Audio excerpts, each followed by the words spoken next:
We'll do a little test here. We're recording right now. So this is the new Monzo Group podcast with Dave Buys Property. Right. And the Deal Estate Agent's Corner. Right. You know what I mean? Right. So for the rest of the Monzo Group, this is now the beginning for the rest of your life. Right. You know what I mean? Thank you all for joining us for the beginning of the rest of your lives. Yeah. Where we make real estate dreams, fantasies, and all other thoughts, whether clean or dirty, come to fruition. My name's Dave Rabb. You're with the Monzo Group. This is Anthony Smith. By the way, ladies and gentlemen, that's fruition, not fruition. Totally different. Right? Fruition. You're with, well, let's do a little introduction, right? So, Anthony, Detroit's number one deal estate agent, right? Everybody says, you're not number one Detroit. Listen, I'm the only deal estate agent, which makes me number one. That's true. Right? That's true. Dave, the omnipotent, Yes. right? You know? Magnificent, omnipotent. Some would say you're kind of like a Detroit deity. The most relevant, irrelevant, Yeah. relevancy in all history So, of real estate of Detroit. Today's show is going to be about how to invest in real estate with no money down. How to invest in real estate with no money down in a volatile market in which you'll come under fire from banditos. Yeah, and the answer to that question is you can't do it, so podcast over. Yep, it's over. All right, so All right, here we are. Let's get serious for a minute, right? So, the question for today is, what is the number one pitfall you see in people that wanted to invest in Detroit, particularly people that, let's say, aren't from Michigan? absenteeism at its finest. I think the biggest thing that I'm seeing is that people from out of the area, whether it be country, state, whatever, Yeah. everyone is reading the same information. They're going to bigger pockets. They're watching the national news and all these stories coming about this mass redevelopment Like of bigger pockets should Detroit. pay us for that shout out. Yep. right there. Yeah, we should probably censor that out. Yeah. But no, people are reading up all this information. They're reading that millions are made in Detroit, and they're talking about this revival and all of this great infrastructure rebuilding and these things. And so people are saying, "Hey, self, what about I go to Detroit and buy myself a house for 20 grand, rent it out for $1,000 and just make a huge fortune in real estate, and I'll just be like Donald Trump one day." Become the Robert Kiyosaki of Detroit. Right, yeah. So what you're saying is that absentee does not make the heart go fond. No, and I think that those 3-day Kiyosaki seminars are great for them, right? Yeah. They charge you $5,000 to come sit there and force feed you stuff that probably is never going to happen more than 99% of the time. But what I think the biggest challenge is for people to buy property that they can't see, smell, taste, or touch, and rely on other people to facilitate that transaction, order renovation, make contractors be loyal for discounted prices. Quick side note, right? I do a lot of Detroit HUD deals, photos, stuff like that. Right. For those of you that don't know, I have tasted Detroit property, Yes. and it tastes like explicit language. Yeah. That's what it tastes like. Mold and You know, mildew and we're trying to- broken dreams. We're trying to keep this clean for the people, but yeah, it smells a little like depression and desperation as far as, and I don't mean like the residential stuff. I mean stuff that's changed investor hands 4 or 5 times. It's broken dreams. It's all that. So as far as pitfalls, if you could sum it up into one thing, like the most the thing that causes people to leave Detroit with their investor tail tucked between their legs, what would it be? Expecting to pay the least amount of money for the best possible result. And when you do that, you fail. In real estate, I've learned that you need to build what I call a power team. That means a real estate agent that you can go and look up and see a track record. You can get referrals. Yeah. You need a title company that can actually navigate through tax titles. Kind of and- like what is it like? Team Hunger Force or what? Yeah, What is it, yeah. what is it with Superman and Batman and them? Like what is that? I forgot, man. Yeah, they just had a movie out about it. I can't even. But think of it. you need to have a real estate agent that is relevant, that you can see does what you're asking for personally. Yeah.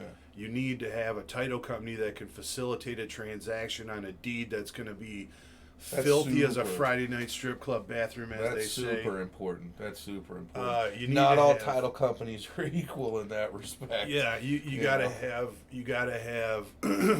Let's face it, you gotta kind of have a ghetto title company. Dude. You do, and you got to You know? have also a real estate attorney or a CPA or somebody that knows how to structure a limited liability company properly to protect you personally. And most importantly, you got to be willing to get in the car, jump on an airplane, and physically be present. Gotta put your eyes on the prize. That's right, and You that's gotta put your eyes on the prize. and I think that's the greatest thing about real estate is that there's no cap to real estate. I mean, you really are not limited to anything once you get the wheels turning and you figure out what your strategy is going to be, right? Yeah. But that doesn't start with buying everything the cheapest you can find, Yeah. right? Yeah. And I think that's what people get a little carried away about in the Okay. Detroit market. So you got to spend money, and you got to have people that know what they're doing, and you have to be willing to understand that those people actually get paid for what they do. Yeah. Yeah.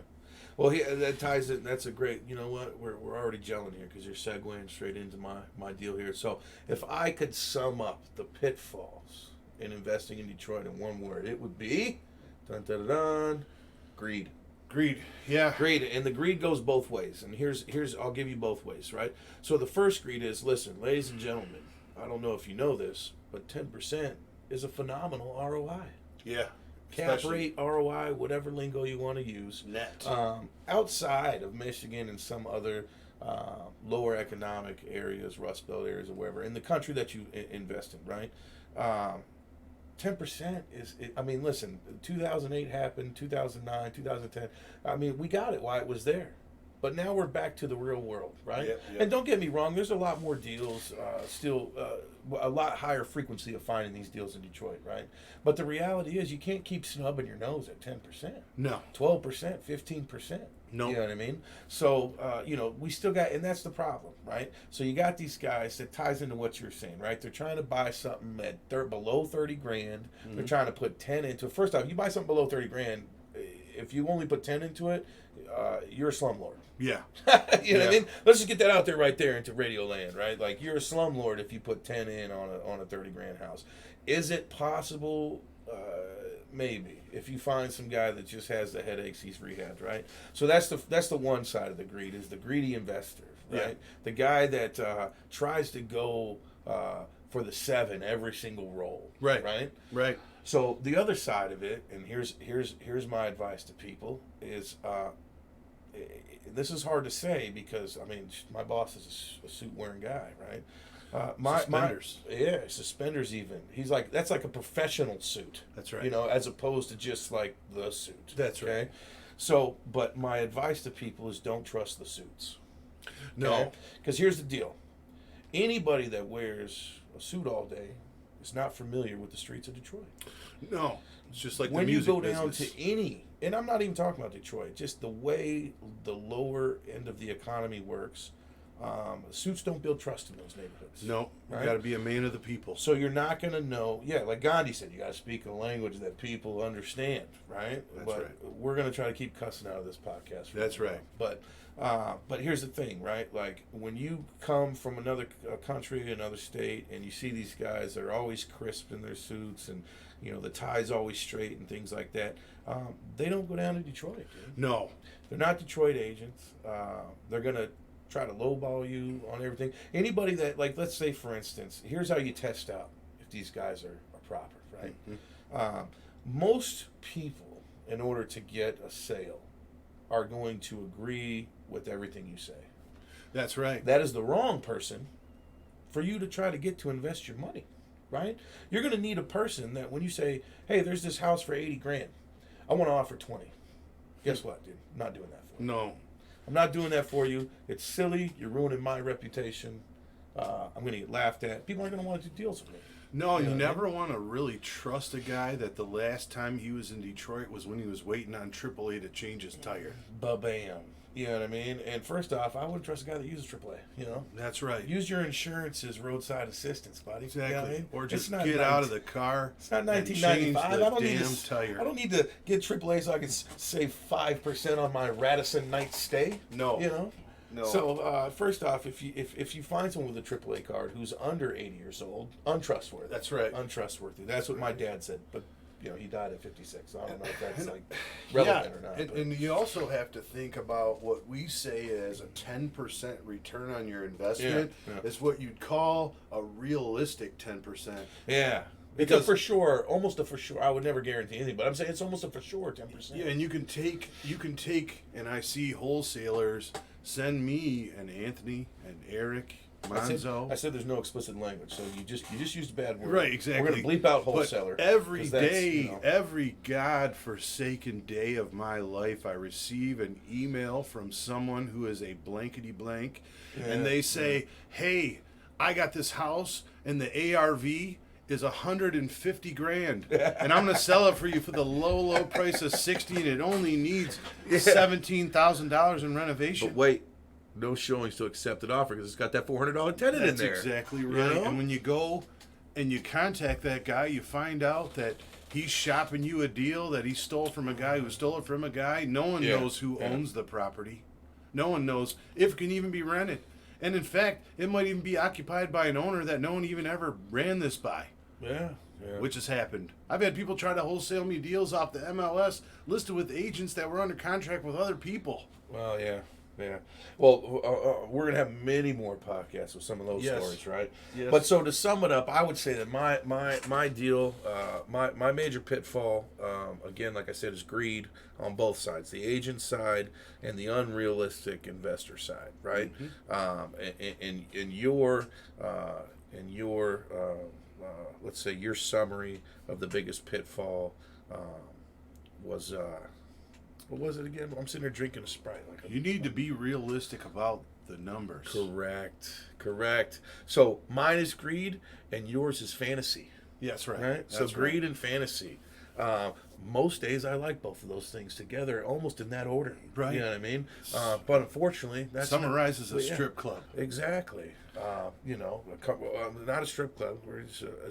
This is a family wholesome podcast. So That's right. We're going to say a large adult commercial property business. That's you right. know? There you go. Us being chosen by the Lord himself to put together this lovely world famous award winning podcast in which we will accumulate millions and millions and millions of fans. I can smell the Oscar.